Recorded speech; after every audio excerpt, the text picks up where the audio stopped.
झारखंड में 1,36,000 करोड़ की राशि पर राजनीति जारी है।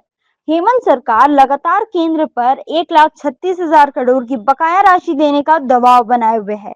विधानसभा के बजट सत्र में भी यह मुद्दा हर रोज उठ रहा है। मंगलवार को मुख्यमंत्री हेमंत सोरेन ने गिरिडीह में जेएमएम के स्थापना दिवस के कार्यक्रम में एक बार फिर केंद्र सरकार को चेतावनी दी। कहा कि झारखंड का बकाया 1,36,000 करोड़ नहीं मिला तो खदानों को बंद कर देंगे।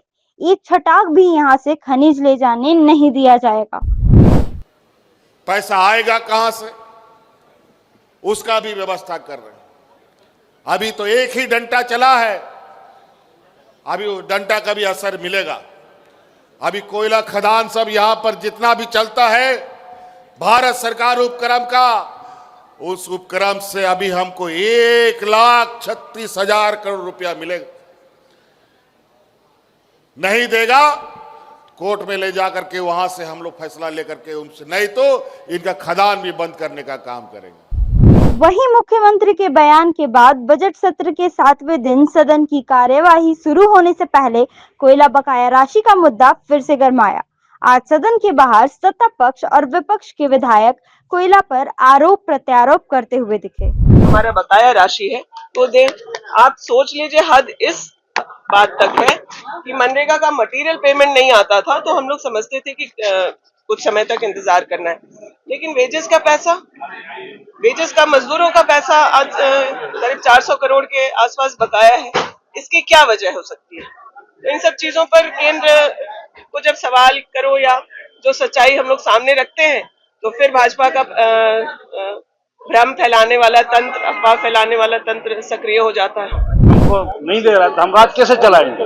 इसीलिए हम लोग कई बार केंद्र सरकार को अवगत कराए, यहाँ तक कि हमारे वित्त मंत्री महोदय ने अपने से जा करके वहाँ का मंत्री से मिल करके मांग रखा था।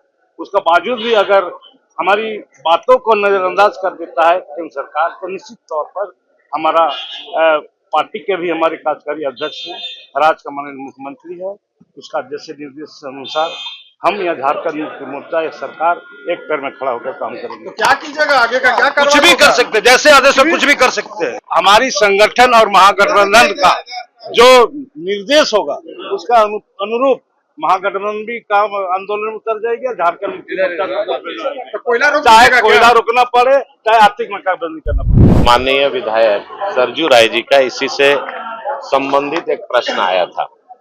उन्होंने स्पष्ट रूप से सरकार से जानना चाहा कि किस किस विभाग में कितना पैसा आपका बनता है। अगर आप देखेंगे जो पीएसयू है, चाहे वो सीसीएल हो, चाहे वो बीसीसीएल हो, जो भी मामला राज्य सरकार का बनता है, पहला चीज कि केंद्र सरकार से उसका लेना देना नहीं है। दूसरा चीज कि पीएसयू से आपका जो मान लीजिए कोल इंडिया सीसीएल से कोई पैसा बकाया है तो आप सीसीएल के पास ना अपना पक्ष को रखेंगे कि भाई लैंड एक्विजिशन में ये प्रॉब्लम है, फाइन में ये प्रॉब्लम है।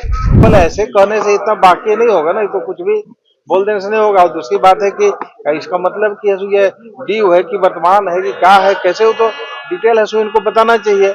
जो डिटेल तो है सो मांग रहे हैं लोग, कैसे उनको मिलना चाहिए, लेकिन इन्होंने तो नहीं कहा। इसलिए हम तो समझते हैं कि अब तो ये चुनावी कि एजेंडा जैसा था और तो चुनाव तो खत्म हो गया, अब तो उसको राग को अब नहीं अलापना चाहिए। खबर का मतलब बवाल न्यूज, हमारे चैनल को सब्सक्राइब जरूर करें।